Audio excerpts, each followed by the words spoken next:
live on my right. We're going live in the middle. I don't have to look up anymore. we're here. Let me just do the show intro. Fuck it.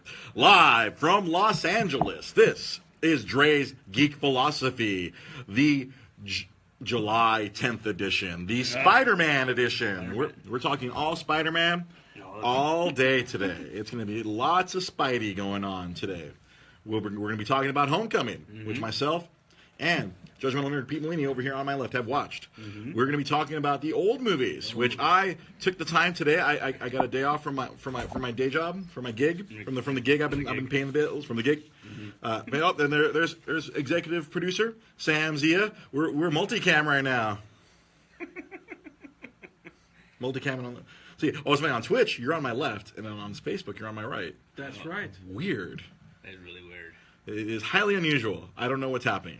Camera one? Camera one, two. Camera one, camera two. Camera one. See, we're streaming on Twitch. I don't know if it's working. We're going to find out the hard way if Twitch is working or not. I won't be able to check. All I know is I have open broadcaster software downloaded onto my laptop now because we cannot use the PS4 anymore. Here. Here at the Secret Podcast Studios, we cannot use the PS4 anymore to do Twitch very easily. But now we're actually broadcasting in the talk show section of Twitch. So one step closer. One step. Well, like you would think, like 2 steps backward, 1 step forward. Yeah. I mean, we'll see how this works. We no longer have the annoying robot floating around in here, but we may be lagging. I don't know if this laptop from a previous job that I have. That's what we're using right now to stream on Twitch. So we'll see how that works. It's a little slow, I guess, but we'll see. We'll see what happens. I'm sure the lighting is terrible on there. So, yeah, and then I got my day glow going on, my freshly shaven head. So we're talking lots of Spidey today. I'm a little out of sorts today. If I'm going to be honest, I am totally off. I'm off my rocker. You're off your rocker. Too much Spider-Man. A lot. Yeah. Now today, I back to back the 2002 Spidey film, and what was the other one? 2004, 2005. Yeah. Wasn't the first one 2001? No, that was 2002, my friend. Really? I looked it up. Oh, wow. I looked it up on the internet. On the internet. I looked it up on Ryan. Yeah, so it probably was 2004, 2005, maybe. I'm trying to. I couldn't. I forgot to look up the second one. Yeah. And then you didn't bother watching the third one. Oh no, the third one, no, the third one, no, thank you. I could help fill in the blanks on that one. I watched that 2.5 or 3.5 thing. Do you hate yourself? I was curious, man. Oh my god, ugh. That is awful. I had to do it, man. That is brutal. I mean, that's a little bit of self-hate right there. Is there any way I can make it show the chat? I don't think. So we got Kit Fam on Facebook. So so it's pretty much just the three of us. Sam's in the other room. Yeah, he's listening. He's here. He's listening. He's listening. Actually, now that I have my laptop, let me hop on over to Facebook here and let people know that we are online. Let me share the video. It's a little bit of an inception here. So weird. It's Facebook Inception right now. This is Styrian Podcast Radio. Styrian Podcasting. Let me share this myself. Share. Hey, I'm on the internet. Hey, you just shared it right now. I just told you right there. Yeah. Hey, I'm online. I'm doing the podcasting. See, this is stuff that I should have been doing before. Yeah, I was saying. This is how professional we are here at Dre's Geek Philosophy Podcast. So that's been shared.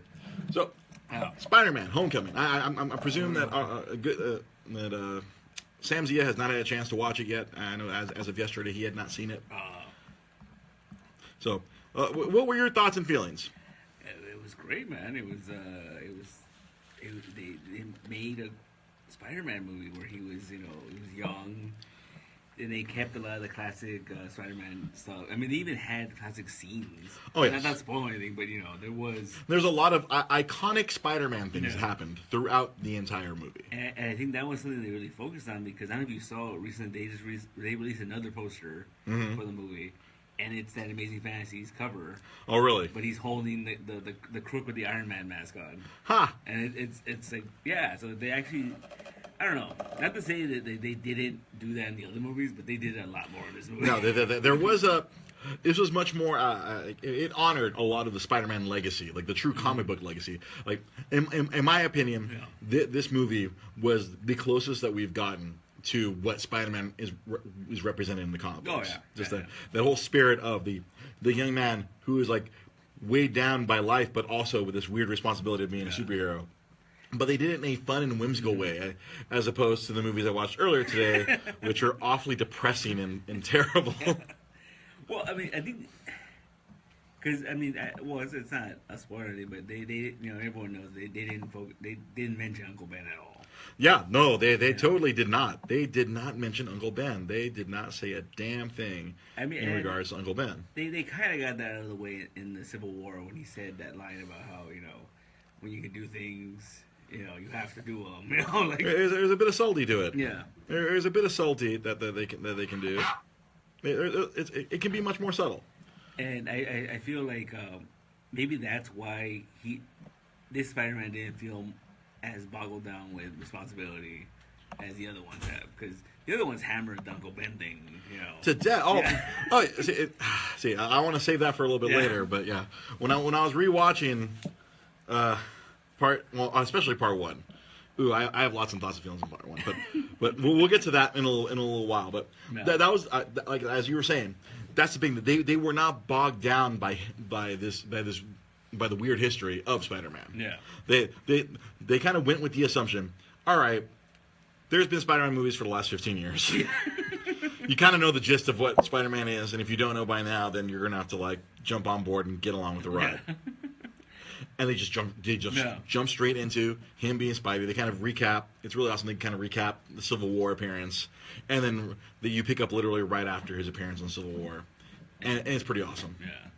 Yeah, because they didn't mention Uncle Ben at all, but they did say, Aunt May's been through some shit, and they hinted. They did lots of cool stuff. It focused a lot on just Peter himself, and not the over-labored origin of which has been belabored a lot in like Spider-Man 1 and Amazing Spider-Man 1. Yeah. Both were just heavy with the, oh my God, look, this is how he became Spider-Man. Look how sad he is about it. Yeah. Look how much, look at all this change he has to go through. No, Homecoming, Emo Spider-Man. Yeah. Which, I mean, in his core, he is kind of a tragic hero. Yes, no, that is true. But not in that sense. We've always talked about how he's got that Peter Parker luck. It's always things do not go for him, and then he causes his own problems because he doesn't tell people he's Spider-Man. He goes off and he runs off, and they don't know where he's going, and Yeah, he is truly tragic in that sense. I remember in the comic books when he finally joins the Avengers, he's like, "Yes, I can finally get a paycheck." And like, sorry, we're not government sponsored anymore. He's like, "Yep. That's par for the course for me." That sounds about right. Classic Parker luck. Because he was one of the few superheroes that had to have a job. He had to make money, and he had to make money. He's a photographer for the Daily Bugle. I remember in the late '90s, he was a school teacher. Yeah. That was one of my favorite runs of Professor Parker. I like him as the 15-year-old. I like him where he's at, being a high school nerd. Exactly. And by the way, they did a great job with casting MJ. Oh, okay. Oh, so you saw the movie today? I saw it today. Oh, yeah. So, shush. That's a mild spoiler, my friend. That's a mild spoiler. Those two letters. Oh, what did you expect? It's Spider-Man. No, because there is no mention of it at all for literally the first hour and a half or hour and 45 minutes until near the very end. You knew it was coming. Everybody did. They were telegraphing the punch the entire time. No, but it was not. I'm not mildly obsessed with him at all. They were telegraphing it the whole time. They were telegraphing it a little bit, yes, yeah. Like they were showing that character had very strong interest in Peter, but she wasn't a redhead, so there. All right, but anyway, yeah. But the movie was great. Like I said, a lot of iconic Spider-Man stuff out of that. It's so great. Yeah. It just it really hit me right in the gut. And I was like, this is what I've wanted Spider-Man to be. Yeah, he was having fun. That's something we didn't have in the other movies. He was a kid. He was a kid. He was a teenager going through. And that's what I noticed. Like some people were kind of complaining about like there was a lot more focus on him in school than him as superhero. I'm like, good. Yeah. Good. I think that's what made this movie very enjoyable because it focused a lot on Peter Parker and not necessarily on him as Spider-Man. It showed like the weird relationship of him of having to be, of having to be Spider-Man. Yeah. I was like, oh, Jai Polidor. Spoiler alert. Keep it to yourself, says Jai Polidor. I had to drop the N-word that he left it in there. As if you didn't know. But they went to great lengths to keep that a secret in the casting. Yeah. So it was not meant to be known until you got to the very point at the very end of the movie where she just casually drops that. Yeah. And then, Damn it, Sam. We got a lot of nerds here who cannot get to the movie in the first weekend and don't like spoilers. The viewer Jai Polidor, I give him a lot of shit about spoilers all the goddamn time. He was spoiling Dragon Ball Super all the damn time. I'm like, motherfucker, I'm still behind. And now he comes on the show. He's like, I'm gonna support Dre's show, and walks right into a spoiler. Yay! Sorry, That's Jai. what I call justice.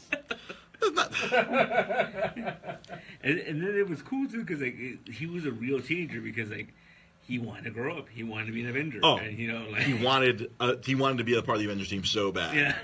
He thought that's what he needed in life. The Stark internship. There's so many positives about like I can't even think about the negatives. I'm sure there are, and some people will probably find ways to complain about certain things. About the movie. The other thing this movie did really well was it set up a lot of stuff, but it didn't feel like Spider-Man 2, where it was like everything is tied to this and tied to that. But it did set up a lot of stuff, and a lot of people didn't catch a lot of stuff they set up, but still, No, there was a lot of Easter eggs for nerds. Like when we watched it and they mentioned the Department of Damage Control, I think I was the only person that went like, ha! Because in the comic books, there's literally a company called Damage Control that would literally come in and clean up the superhero messes. That was their entire job. I remember there was like a 4-issue miniseries back in the 80s called Damage Control. And so like that small little thing for a nerd like me and Pete, I was like, I see what you did there. I see what you're doing. That's clever. Every Marvel movie has that moment for you, though. But they were a lot more subtle about it this time. And in this film, it was they as Pete was saying, they really wove in a lot of stuff without forcing it. Like as you mentioned, Amazing Spider-Man 2, Sony was really trying hard to like create a Spider universe. That's what they want. They're like, oh, we're gonna do what Marvel's doing, but with just Spider-Man and all the Spider-Man characters. Yeah. And it was very like ham-handed, forced in there. Like, no, we're gonna create all these villains right now. We're gonna create all these subplots one after another. There's a vault with all the villains good gear in it. The last scenes, you see you see that vault with the Rhino gear and the Vulture gear, and little segue right there. The Vulture, I dare say, one of the best Marvel Universe villains right now that they've created. Absolutely. And no small part to the performance of Michael Keaton. Michael Keaton freaking delivered. The guy was Batman, the guy was Birdman, and now he's the Vulture. And he kind of I sense a theme. He likes flying. He really enjoys air. I was watching the performance, all I could do was think about him as Batman and thinking that this is like Nega Batman. Yeah. Nega Batman, like Nega Duck in Darkwing Duck. This is Nega Batman. It's kind of true because he was like broke and like, broke instead of rich, you know, villain instead of hero. No, but honestly, this I saw this assessment online somewhere. He was like the most down to earth kind of villain that we like, or the most realistic kind of villain that we've had, where he was a villain. He wasn't just trying to destroy the world. It wasn't one of these like, I'm going to ruin everything. Like, his life was ruined by superheroes fights, and then Tony Stark and the government coming in and taking away his ability, his livelihood, and he chose a life of crime. Yeah. And they explained it away. He had a super smart brother who created all this cool stuff, and not to delve into spoiler territory, but it was a fully fleshed out, within the realm of this universe, a more realistic villain, where it's not just like, mwahaha, let me get this Infinity Stone and destroy everything. Another one for the Marvel universe is, and it's killing me that I'm completely airballing it. It's Vincent D'Onofrio. Oh, the Kingpin. Yeah. Oh, the Kingpin on Daredevil. Now, he was another, a lot of these villains that are more grounded and down to earth, they're a lot better villains because their motivations are not necessarily pure evil, where like you have like I feel like one of the worst villains was the Thor 2, the Dark Elf. Poor Ninth Doctor, Christopher Eccleston got stuck in that white mask. Malekith.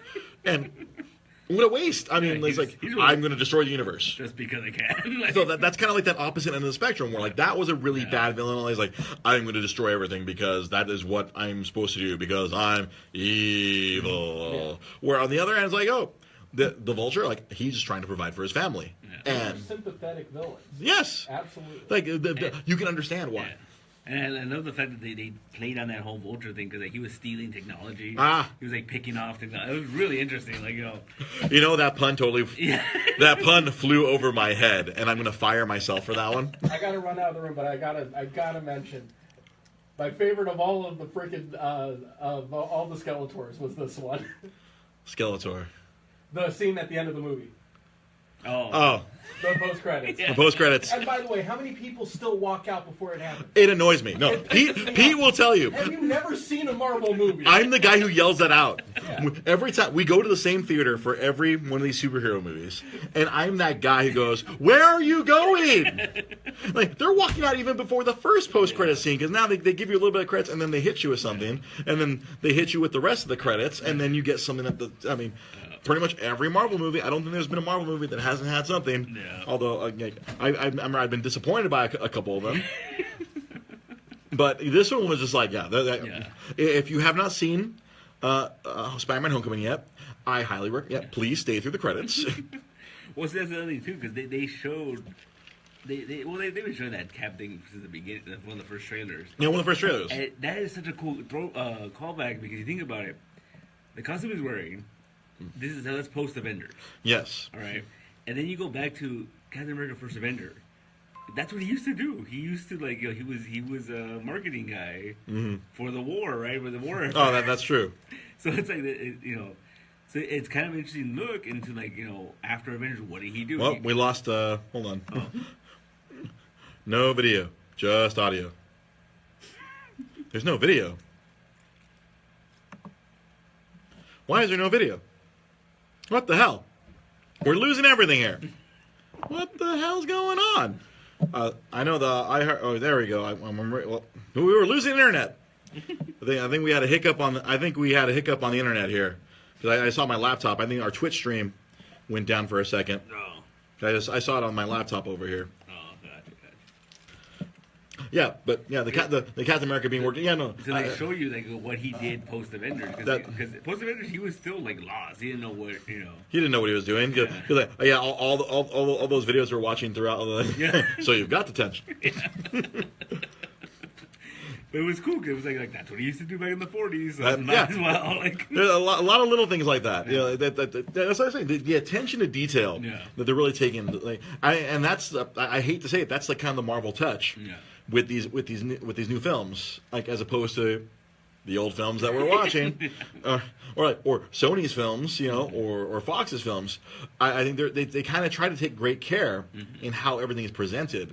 Yeah. Where it makes sense to a person who doesn't know anything about Spider-Man, but they work in all this cool stuff for nerds like us. Yeah. Yeah. It really serves everyone, and that's why these movies are so successful. Oh yeah. That they do try to keep everything in mind. Like, hey, we're trying to have a fun movie and make it fun for everyone. It's inclusive, not exclusive. Yeah, where I think maybe some of the older comic book movies felt much more exclusive, where you had to know about the I think the biggest victim of this was Green Lantern. Yeah. I think the only way anyone could have enjoyed that movie is if you were totally balls deep into the Green Lantern mythos. Or blind. You know what? Fuck you, because I kind of enjoyed that movie. Because I love Green Lantern. I've loved the Green Lantern mythos ever since I was a kid. I've known the Green Lantern oath since I was little. Ever since the first time I saw it in a comic book, I had it memorized. Yeah. And I freaking loved it. And so I enjoyed all the weird little nerdy stuff about Green Lantern, but as I was just trying to say, that movie was very exclusive. Oh, where if you knew nothing about Green Lantern, that was not a fun movie. No. That wasn't that was a very confusing movie. Yeah, when I sat back and watched it objectively, I'm like, oh yeah, this is not a good movie for anyone. If you knew about Green Lantern, it's because they kind of half-assedly explain everything, but it's just. they rushed through his training and all that stuff. Yeah. So that's where that's where that movie failed, where they kind of throw it out there. We make it because it was like one of the Green Lantern writers was actually a part of creating that movie. Yeah. But again, it was too narrow. Yeah. It just focused so much on. I feel that movie they realized that we're probably gonna make one of these because that movie felt like that could have been 3 movies.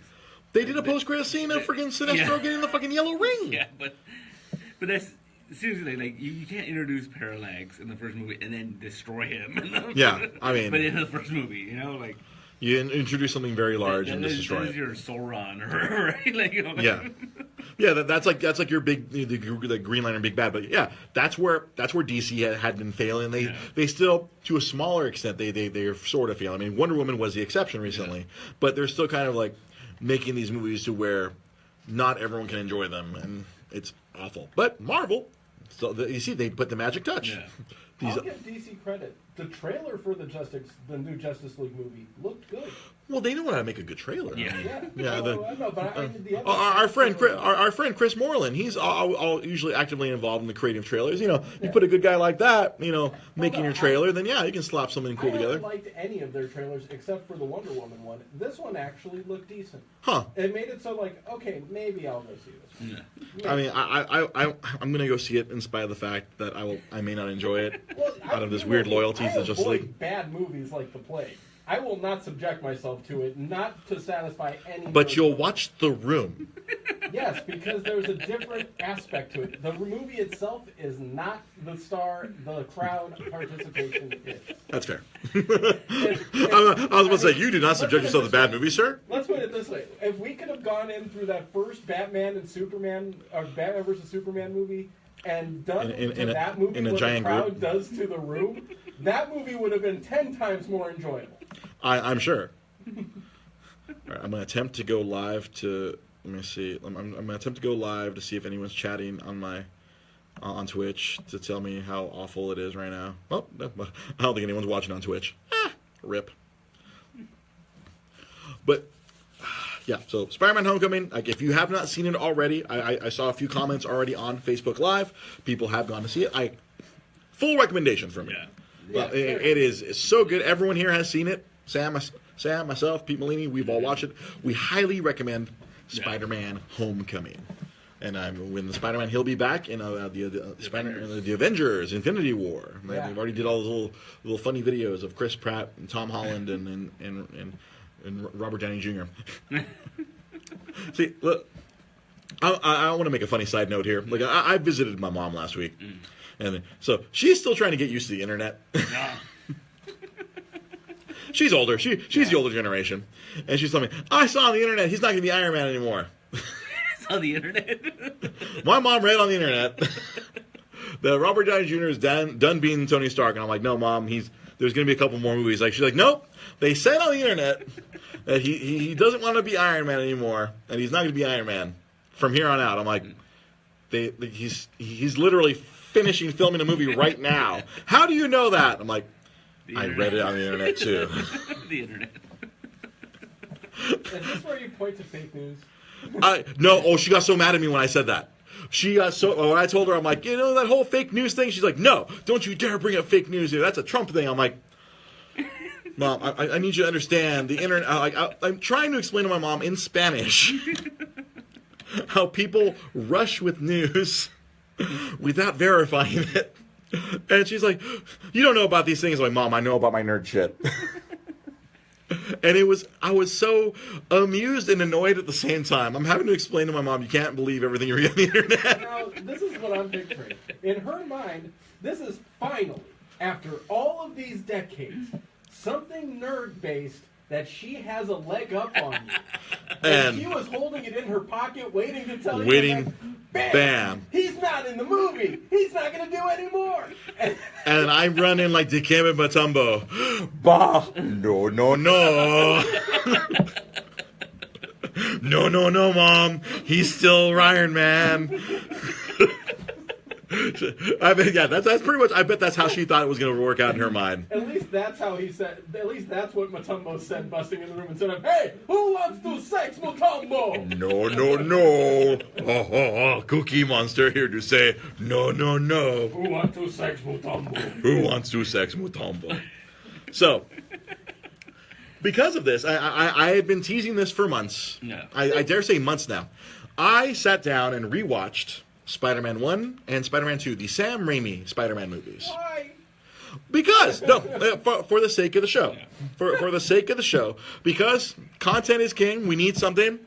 Talk about Spider-Man. And so, I intended to do this before the movie came out, but you know what? Let's just do an all Spider-Man show. This logistically makes much more sense to me. It's almost like the guys on Jackass punching themselves in the dick. No. Quality for the content of the show. No. Before you make assumptions here, Mr. Sam Zia, let me start here. All right, so today, this morning, I had a day off from work, so all right, cool. That's the reason we didn't do it last week, because I didn't have time last week. Now I had time today. I borrowed my roommate's copies of Spider-Man 1 and Spider-Man 2 on DVD. Because there are no Blu-rays of this in my household between me and my roommate. So I borrowed Spider-Man 1 and Spider-Man 2, and I watched them today. Spider-Man 1, back then, 2002. Back then, that was considered the best comic book movie of all time. Whoa. That movie opened like crazy. That was the first one of the first movies to go over 100 million, in the first weekend. I remember waiting in line at the Montebello AMC behind the theater to get in line with my girlfriend at that time. At the time, we had with X-Men, right? X-Men had come out right then, yes. And that was the movie that kind of opened the floodgates to more superhero movies. It was that and Blade. Those were the two that came out. They were successful, which kind of that gave Sony the green light. Hey, we should do something with this Spider-Man license we've been sitting on for years. Yeah. And Tobey Maguire, Kirsten Dunst, Willem Dafoe. And what's his face? Oh, friggin' James Franco. James Franco. Before he became James Franco, before he became the James Franco that we know today, the weirdo. I study really hard. I make a bunch of weird movies of all my friends, and we sit around and jerk off into cameras. James Franco. That was young James Franco. That's actually the best Franco impression I've seen. What? What you just did. That was it. You know what? If we want to do that, you can ask me to do my impression of James Franco. It's me, James Franco. I'm with my friends. I jerk off at the camera with many men. It's Italiano circle jerk. I mean, a lot of those movies can kind of be circle jerks. Yeah. But this film, back then, we held it up very high. I mean, although I remember going into that movie very concerned because the Green Goblin looked like shit. Yeah, I did. That costume, by God, a flight suit with a fucking weird tiki mask. That's about right. Yeah, that's a pretty fitting description. No, go ahead. No, Pete. See, that's the funny thing. Okay, so in that movie, it's hidden. All his shit is hidden behind a bunch of tiki masks. Yeah, no. What I'm saying though, is in that movie though, he stole that, right? They were gonna sell it to the army or whatever. Yeah. Right? Why would the army want that helmet with that mask and that face? See, I think he added that on later because I just watched it today. Yeah. They were selling the glider and the flight suit, but the dude didn't have. He had like a headset and a friggin' visor. He did not have the kind of mask yet. Yeah, with the pointy ears. With the pointy ears and the big point in the back of the head.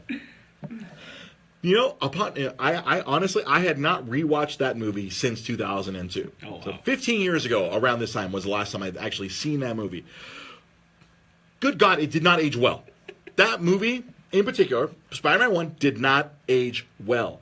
My God. Holy shit. And I'm not even talking about the CG. I forgive the CG, because that was 2002. Mm-hmm. The CG in that movie was not great, but then that's 2002 CG. Yeah. The dialogue was so bad. Oh my God. It was awful. Tobey Maguire was so bad. As I'm sitting there watching this movie, I'm like, we were okay with this. Yeah. Somehow, we were okay with emo. Like, he was kind of like, to put it in Dragon Ball terms, he was Kaioken 1 emo in part 1. Then he was kind of like Kaioken 2 emo in part 2. And I didn't rewatch part 3. Fuck part 3. I'm pretty sure he's like Kaioken times 10. I'm so Franco. And it was just, he's bad. Kirsten Dunst is really bad. Yeah. She is just not good. That whole movie, she's just, Willem Dafoe is trying too hard. The only person who's actually okay in that movie is James Franco. James Franco. Because he's probably high as fuck when he made that movie. I don't know, maybe it was high, maybe it wasn't. It was just, my God, some of the... there were some good things. I remember one of the things I really loved the first when I watched it initially was all the web slinging, when they kind of like put the camera on his shoulder, like where you feel like you're flowing through the streets with him. That was like, oh my God, this is like, that was Spider-Man. Like, again, I think that was more of like being in the theater with that giant screen and you're freaking boom, boom, floating back and forth with them. Mm-hmm. And the fight scenes were okay. Yeah. But man, Sam Raimi put in a lot of cheese, man. It was a really cheesy movie. Yeah. Some of the transitions, I told you on the drive over here, when like poor Aunt May sitting there praying, and deliver us from kaboom. Oh, deliver us from, and you got freaking Willem Dafoe. Finish it. Evil. Oh my God. My favorite, and I always, me and Joanne always talk about this, is when he saves J. Jonah Jameson, and he's hanging upside down, and like they've established this whole freaking movie he has a spider sense. Mm-hmm. Okay, he's hanging upside down, and the goblin's like, sleep. Oh my God, sleep. Oh, like, his selective spider sense. Honestly, the only correction, the only good actor in any of those movies is J.K. Simmons. He's the only good actor. It's J. Jonah Jameson. He was the perfect J. Jonah Jameson. Just to a T. He played that with perfection. I think just him alone raised those movies up a level higher. Well, that movie in particular. Spider-Man 1, my God, just good. It was just... Good God. I can't believe we were... I guess that's the thing, too. Yeah. Back then, our standards were much lower because there weren't a lot of comic book movies, or comic movies were not treated seriously. I feel like they're treated more seriously today because they are big box office freaking... Well, that's the thing, too. You gotta think about it, too. Like, up until then, we had the X-Men movies, and they were, like, all in black leather. And then you see... Because yellow does not translate to the screen. Yeah, and you see this poster for a Spider-Man movie, and he looks like... the comic books. He looked exactly like Spider-Man, yes. Yeah, and you were like, oh, this is going to be cool. that cool spider font that became the PlayStation font later. And I just, there's so many issues I had with I had so many issues with this first movie. Like, there were, like, we got a lot of the cool things, but just like, it's Tobey Maguire. Go Web! Honestly, I timed it. It took about 50 minutes to get to the point where he's actually Spider-Man. Well, it's the origin story, man. Over half the movie was spent on origin. Yeah. We didn't even get to Jonah J. Jameson until like freaking an hour in. Yeah, that's true. Then we had to get through all the high school. Like, I'm really sad. But one of the positives of this movie. One of the positives about this movie. Bonesaw is ready. Oh, yeah. Randy Savage, man. That's the only good part of this. Oh my God. Part of this movie. Ooh yeah. Bonesaw. The dudes in the crowd with the hand saws sawing their arms for Bonesaw. And then Bruce Campbell. What's your name, kid? Human Spider, right? Human Spider. Oh, that's terrible. The Amazing Spider-Man. So, and you know that I think on TV they actually edited a part. They won't show it on TV when he's fighting Bonesaw, and he's on the cage, and he tells him something about his outfit, and he goes like, "Oh, did your husband buy that for you?" They take that out. Oh, really? On TV, they won't show that part anymore. Huh? Really? Yeah. That was actually a pretty funny line. Why? I don't know. Someone found it offensive. No, that's advancing the gay agenda, apparently. The idea of gay husbands. Gay husbands buying each other costumes. Apparently, no. They can't expose the children to that, apparently. But, of course, wrestlers wear those little underoos whenever they go up, and they're not offended with that. Jai Pollard, I got you for 3 minutes. 3 minutes of playtime. Well, I had told you a couple weeks ago when we talked about this. I was there. Right, you were at the Grand Olympic Auditorium. When they filmed that whole thing. And Randy Savage was in character the whole time.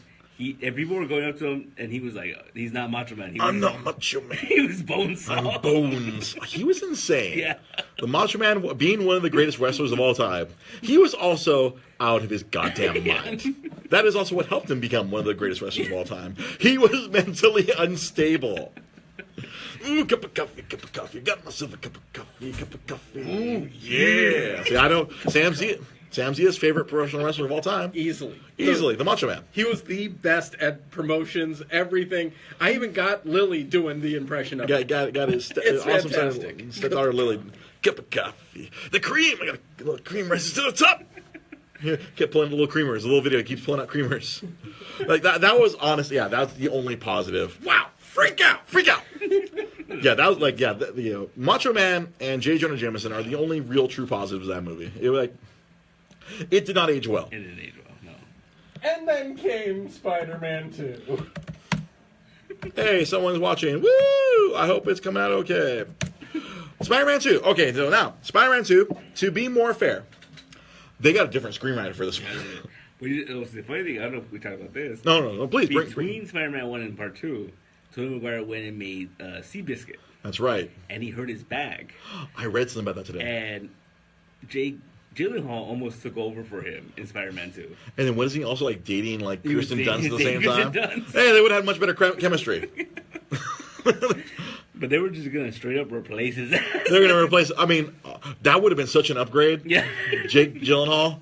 That would have been such a great upgrade because Tobey Maguire is not a good Spider-Man, but Spider-Man 2 was a lot better because it was less cheesy. Yeah. But I still have issues. Like, my overall issue with the entire trilogy is the non-romance between Peter Parker and Mary Jane Watson. Yeah. The won't they and they won't. Not the will they won't they. The nah, I don't know. How about no? Maybe not. What the fuck? Who cares? That's literally just their entire relationship throughout all three movies. Like I said, I don't recall Part 3.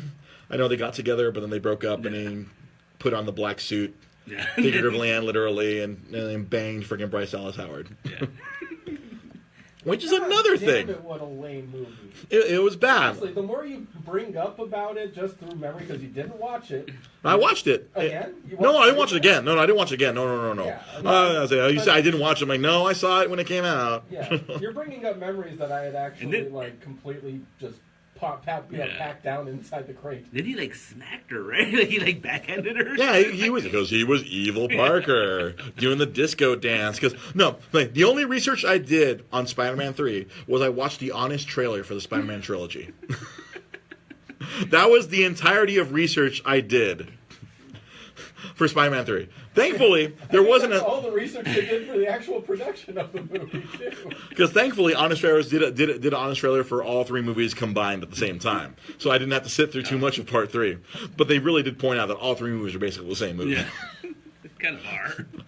Spider-Man is really sad about being Spider-Man, has a failed relationship with Mary Jane, and fights a really cheesy villain who kills himself at the end. Oh wait, that's all three movies. Second verse, same as the first. And I was like, that is true, because, Green Goblin accidentally kills himself. Yeah. Doc Ock killed himself.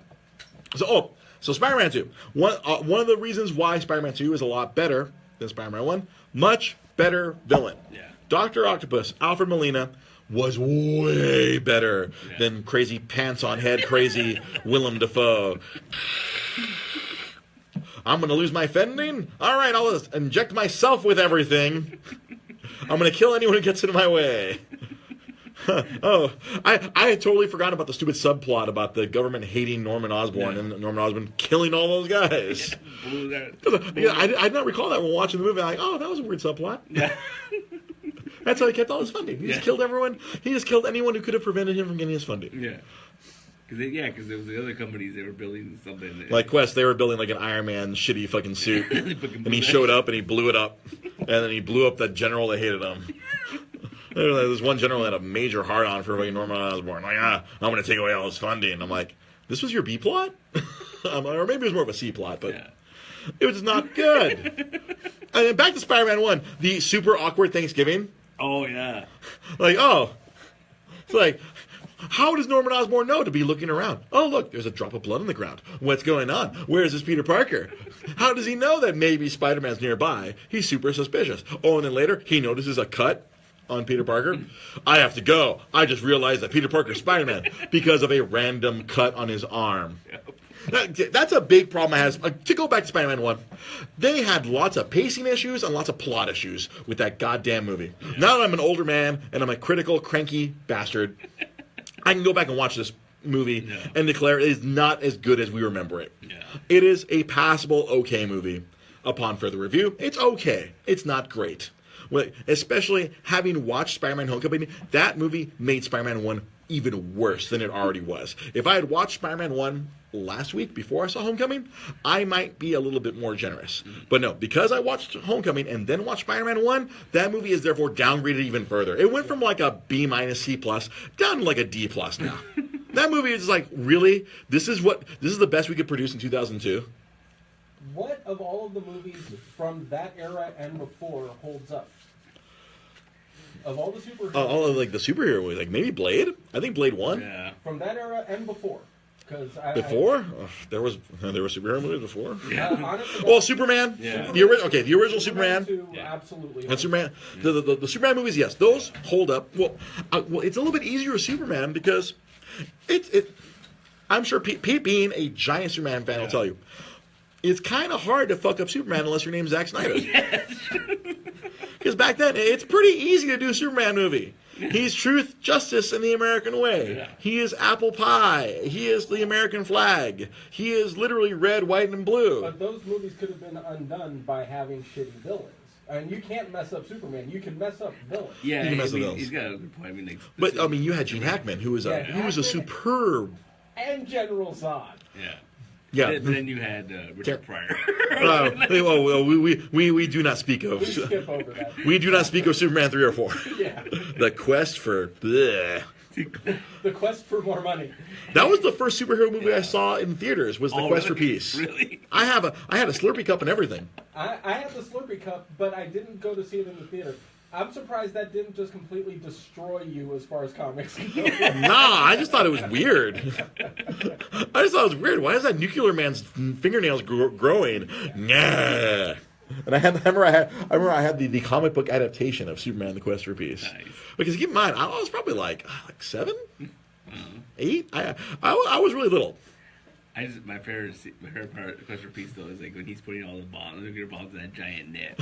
Like, where did he get this giant net from? Like, where did this net come from? Did he use his super knitting powers? Because that was the only thing about those. Yeah, those old movies. They gave him random powers that he did not have. Like, or no, a mind erasing kiss. Yeah. Where I'm going to kiss away her brain. You forgot that I'm Superman now. What? Wait, was that? I'm not sure. Was that in the Donner cut though? No. That was Superman 2. Yeah, no, the Donner cut of Superman 2. The Donner cut was... there was way better. Yeah. Oh, really? See, I've never seen the Donner cut. Oh, well, I'm sure you own it. It's a true sequel to Superman 1. Oh, really? Yeah. It's really good. And then do they take out the mind erasing kiss or what? Yeah. But then it does something that just as dumb to justify it. Not dumb, but it's cool. But it's just like, oh, we did that again. Okay. Got you. Did he bring back time again? Yeah. Did he use his super speed to go so fast? This is like pre-crisis Superman. Yeah. Why don't you just lift the planet and move it somewhere else, bro? We shamefully say yes. Yes. It happens again. God damn it. But watch the Donner cut. It really See, now I feel like I need to watch Donner cut. I know another huge Superman fan I know who's watching, Rolando Morales. I know he'll probably agree with both of you gentlemen on that one. It's really cool, too, because they actually use, like audition footage to fill the gaps, and it's kind of cool. Like, oh, really? Yeah, it's like, because there's certain scenes that were missing, so they used test footage that they'd gotten for it. And also, they actually had Marlon Brando in it. Yeah. Oh, trip out. So that was another good part. And plus, I mean, General frickin' Zod was by far and away. I put him just a step below Shonuff. Terrence Stamp, right? Terrence Stamp. Yeah, I put him right... Kneel before Zod. I put him right below Shonuff as far as villain style. Villain, yeah, he did have style. Yeah. He made Luther his bitch. Yeah. He was bad. He was bad. Yeah. So, and then I mentioned on the Facebook chat like the first Batman movie.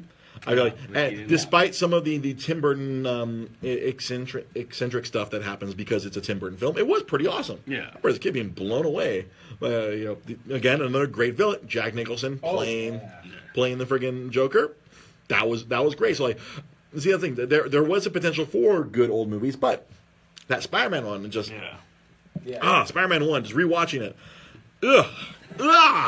But Spider-Man 2. They had a couple airballs in that era with films. I mean, the original Hulk movie and Spider-Man.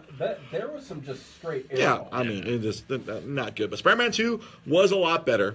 It still had issues. Everything involving Peter Parker and Mary Jane's romance was a problem with me because it was so kind of dumb. Like, I'm going to cheat on my boyfriend with you. No, I'm not. Oh, look, I'm going to go marry Man-Wolf. John Jameson. I mean, the only other positive out of that was we got friggin' Jonah J. Jameson at a wedding. Yeah. Call the caterer. Don't open the caviar. That was the only positive out of that. And it just, but everything else, the fights were a lot better in that movie. And I was discussing with my roommate before I left. One of the scenes was totally a Sam Raimi scene when taking the arms off him. When they try to take the arms off Dr. Octopus, and he's like literally the arms are just killing everyone in the room, and there's so much Evil Dead 2 in there with like the cameras inside the point of view from inside the friggin' tentacles. That was all right. That was pretty cool. Like that, because I love that kind of that. I love the weird Sam Raimi stuff. Yeah. No, those kind of little touches like that were great. But again, the other major problem aside from it's not without its faults. Yeah. Major problem. This is the quote unquote the romance between the two of them. It's very ham-handed. It's very like, oh, will they, won't they, or no, like, won't they, they won't. More like it. Oh, didn't she leave him? Didn't she leave John Jameson? She leaves at the end. She does the whole runaway bride thing. Yeah. She runs off to go be with him, and he's like, okay, I guess I gotta go save things now, and runs away. And she's standing there looking at the door. Oh, there goes Tiger. He was about to hit the jackpot, and he ran away. Now I'm thinking about it, like. You would think there would be an issue with him and J. Jonah Jameson in part 3, right? You're like, I wasted all this money on this wedding. Hey, Parker, it's gonna take you 15 years to work off all the money you're gonna owe me for fucking up this wedding. Damn it, Parker, you stole that woman. You're a piece of shit. See, that would have made part 3 so much better. Yeah, right. A bitter Jonah J. Jameson over the amount of money he threw down on his son's non-wedding. Yeah. God damn it. The other big problem was Spider-Man losing his powers. Like, oh, I'm so sad over Mary Jane that all of a sudden he got freaking web towel dysfunction. He couldn't shoot it. He couldn't shoot. He couldn't get his load off. Yeah, he had problems with And then he went problems getting it up. He had problems getting up on the walls. And then everything was right because it was like. He's going blind again, right? Oh, yeah, no, he lost his vision, so he lost all of his spider powers. He's like, oh, I'm so sad. You'll see the doctor. It's all in your head, kid. Yeah. If you were Spider-Man. like they got all the Spider-Man stuff right in that movie, but all this Peter, a lot of the Peter Parker was still off. Like the weird relationship with the freaking with the landlord and the landlord's daughter, who was totally trying to get a piece of that Peter Parker action. He was like, "No, I'm too sad. I don't notice you. I don't notice the European woman bringing me chocolate cake and milk." And it wasn't like there's that weird scene with Aunt May when she's like, "Oh, the neighbor kid loves Spider-Man. Where is he? How come he hasn't come around in a while?" Like does she know? Yeah, that's just bad writing. Yeah. Where like I said, I think the people who were producing these movies, they didn't take it that seriously. Yeah. They kind of, I felt at that point they're kind of like, as long as we just throw it up on the screen, people are going to watch it.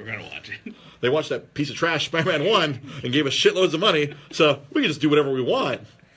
Well, like when you said that Spider-Man 2 is a better movie, and I feel like that's probably why, because the first one did so well. They let Sam Raimi kind of like just do what he wanted. Yeah. When you get to part 3, that's when Sony got more involved. Yeah, well, because the story with part 3 is that Sony was like strong-arming Sam Raimi into doing it. Sam Raimi did not want to do it, correct? Yeah. And that's why you're like, all right, fuck you, Sony. Topher fucking Grace is gonna be Venom, like this awesome fucking villain, and we get fucking Feldman from that '70s show, or Eric Foreman. That was a weird choice. Like, of all the I mean, that was an odd choice. good God, you could have taken Joe Manganiello from the freaking first movie, dyed his hair blonde, brought him back, bam. Oh, that's another thing. And then TL Reeve on it's Sony, duh, yeah. I guess that's all it says for itself. Yeah, I don't know. That third movie, It it just- makes no sense. Like I said, I keep unlocking old memories of it, and Yeah. it's just not good. There's a lot of stuff that's just like, yeah, 'cause remember the It's big, illogical. The big plot was that the Sandman had killed Uncle Ben. Yes, Yeah. they rewrote the first. Mike, aka G-Son, Brock Lesnar would have been a great Venom. Holy shit, Brock Lesnar as Eddie Brock would have been perfect. We would have destroyed Tobey Maguire though. Like, Dun, dun, dun, dun, dun, dun. And Jai on the Facebook Live says Sam Raimi hated Venom, so I guess that's right. That explains more because Venom was kind of forced onto that movie where it was just going to be Sandman and Hobgoblin, New Goblin, Harry Goblin, Harry Goblin. Harry Goblin. But When he had that weird surfboard, like it was like that. he had the new he had a Goblin Glider 2.0. Yeah, and he just with that weird like that freaking. Oh my paintball God! mask. He was X Games Green Goblin. That's what he was in Part 3. X Games Green Goblin. And that was the plot right at the very beginning. He got hurt, right? He lost his memory, and then they were like buddies again, right? Oh God! I'm sorry, the plot lines on these were worse than you see in the WWE.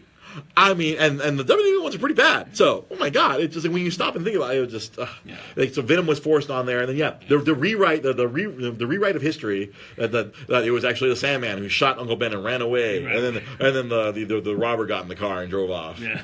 Like, screw this, man! I'm out of here. I decided to kill dudes after I accidentally died against Tobey Maguire in the first one. Oh shit! Yeah, and then the Sandman, like he Yeah, falls into like a pit, right? And then he gets. Oh, I'm the Sandman now. Oh, I gotta save I'm doing this for my daughter. I mean, that was the first instance of too many villains. yeah, he looked cool though. He looked like the Sandman.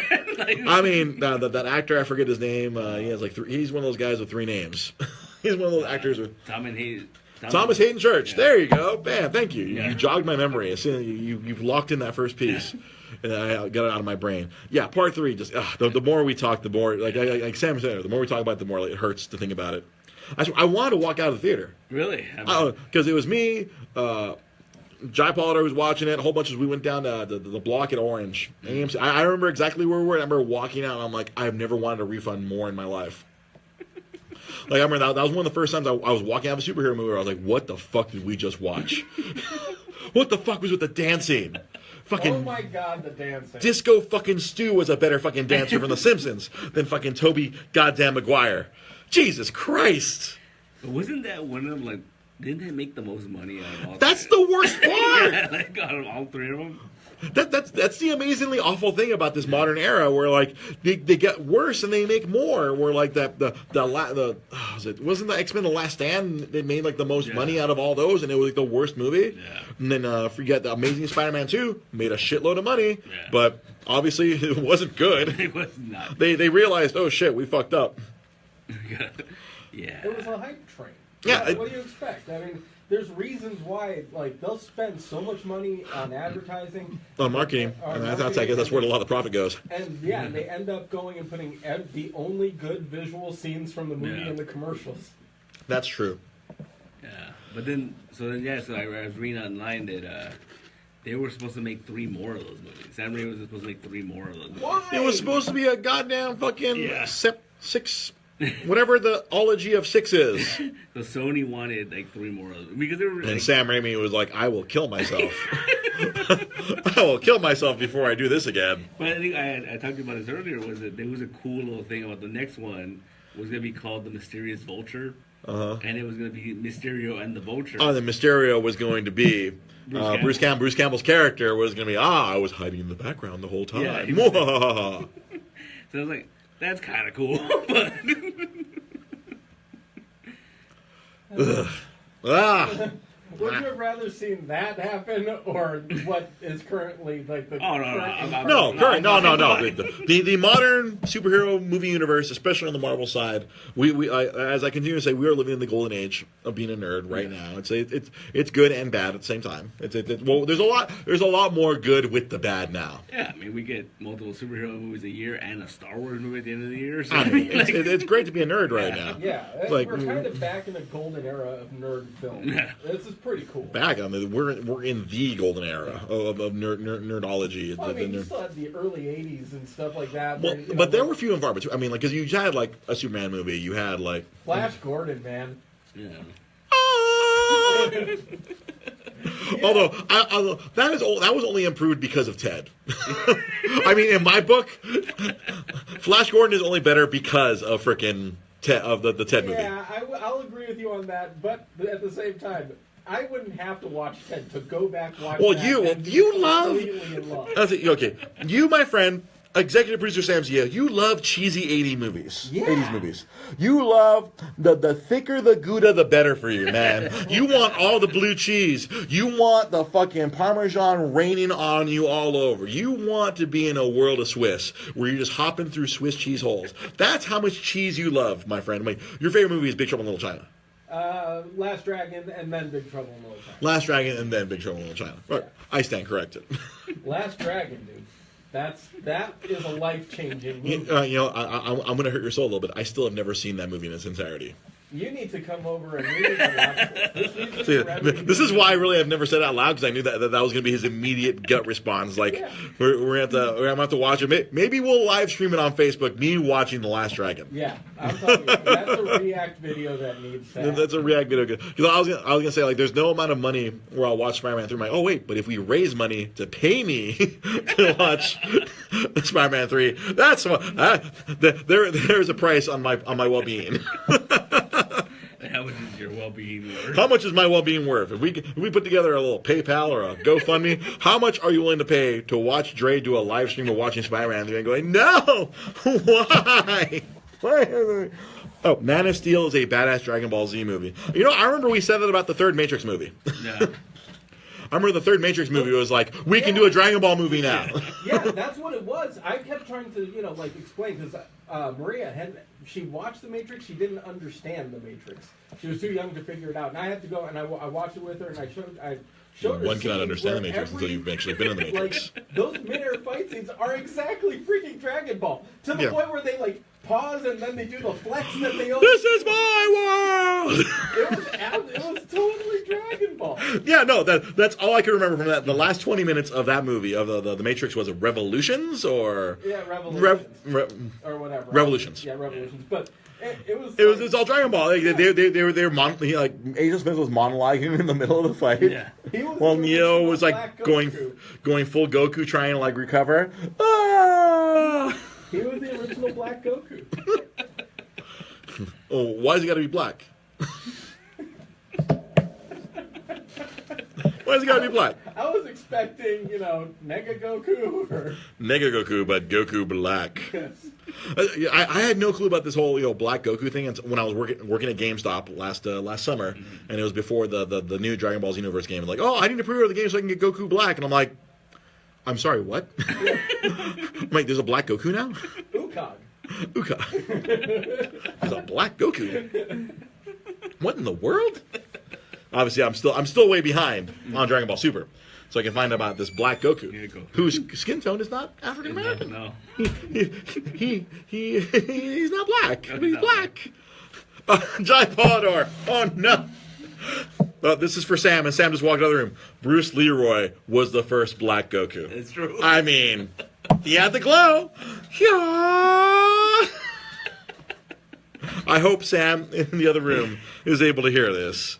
But yes, Bruce Leroy had the glow. Yeah. He was the first Super Saiyan. He was. I don't know what the timeline between The Last Dragon is and Dragon Ball, the originally run. Sam reacts, yes. Sam from the other room reacts on Facebook Live, yes. I don't know what the timeline is, because I know I watched Dragon Ball Z when I was in middle school, thanks to my friend. Watching it in Japanese on VHS tapes recorded by his family. Well, I don't know what the timeline is. What came first, Bruce Leroy or Goku? I don't know. But Super Saiyan Bruce Leroy. So, I haven't seen the movie, but I know all about the glow. Yeah. Because obviously I hang out with Sam Zio a lot. I always hear about the glow. Technically, actually, Shonuff was the first. He was the first Super Saiyan? Yeah, and then Goku took it from him. or Bruce Leroy took it from him. He took the glow from him? Yeah.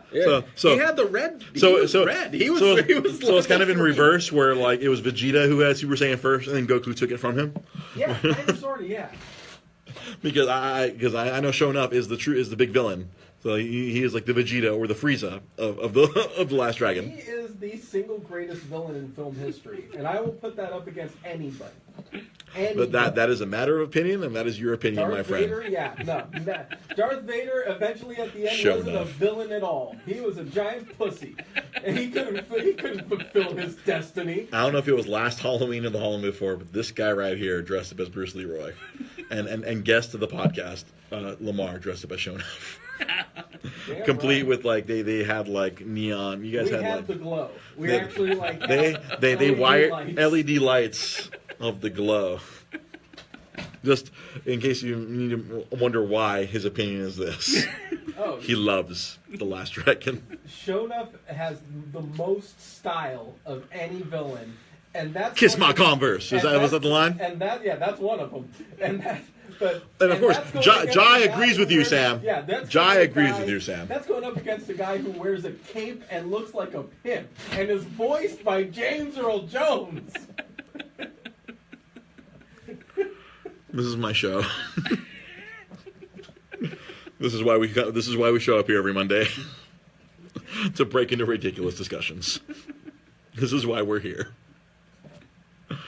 Good God, I have no idea what we're going to do next week, but we'll be here next week. Oh, we'll be in San Gabriel on Wednesday night. We'll be doing the Multiverse Comic Show. If you're watching right now and you like comic books, watch us on Wednesday nights. Yeah. We're on this same Facebook channel. I'm going to try to do the Twitch thing maybe there. I'm not sure if we'll be able to get it up and running, but we'll find out the hard way. Yeah. And my antivirus protection is expiring on this computer.